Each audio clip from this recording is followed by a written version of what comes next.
माणसाच्या आयुष्यात पुस्तके अत्यंत महत्त्वाची भूमिका बजावीत असतात.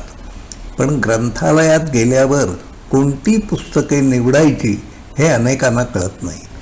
प्रत्येकाची आवडही भिन्न असते. तरीही प्रत्येकाने वाचायलाच हवीत अशी काही पुस्तके असतात. या पुस्तकात नेमके काय आहे याची माहिती वाचकांपर्यंत पोचायला हवी. जी मोजकी पुस्तके साऱ्यांनी वाचायलाच हवीत त्यांची एक यादी बनवण्याचा प्रयत्न बिनभिंतीच्या शाळेतर्फे केला जातो. प्रत्येक शैक्षणिक संस्थेत, ग्रंथालयात तशी यादी असायला हवी. प्रकल्पासाठी यापैकी काही पुस्तकांवर आधारित सादरीकरणे तयार केली जातात. कार्ल सेगनच्या कॉस्मॉसची माहिती माणसांपर्यंत पोचायला हवी. सेगनचे अंतरिक्षाचा वेध हे पुस्तकही सर्वांनी वाचायला हवे.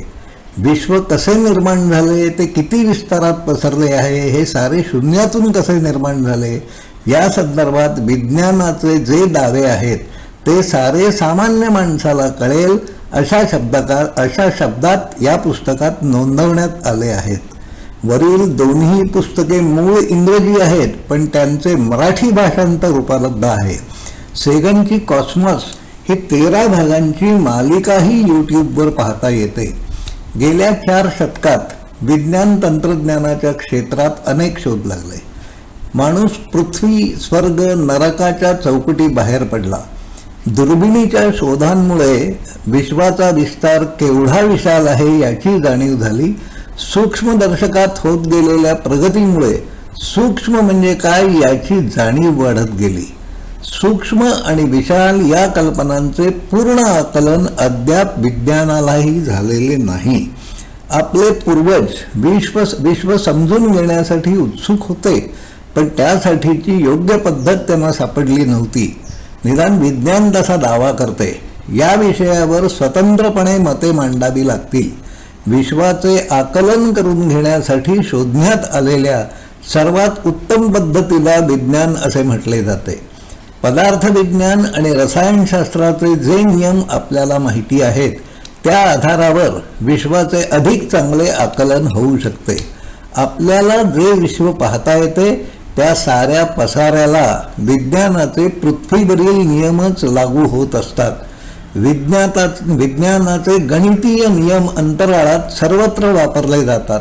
मी कोण, हे विश्व किती विस्तारात पसरले आहे याचे पुरेसे आकलन अद्याप वैज्ञानिकांनाही झालेले नाही. पण वैज्ञानिक पद्धती वापरल्यानेच ते समजू शकेल असा दावा वैज्ञानिक करतात. वैज्ञानिकांना विश्वाविषयी जेवढे काही कळले आहे ते सेगन यांनी सोप्या, साध्या भाषेमध्ये मांडले आहे. हे पुस्तक समजायला हवे असेल तर बहुधा ते 2-3 वेळा वाचावे लागेल.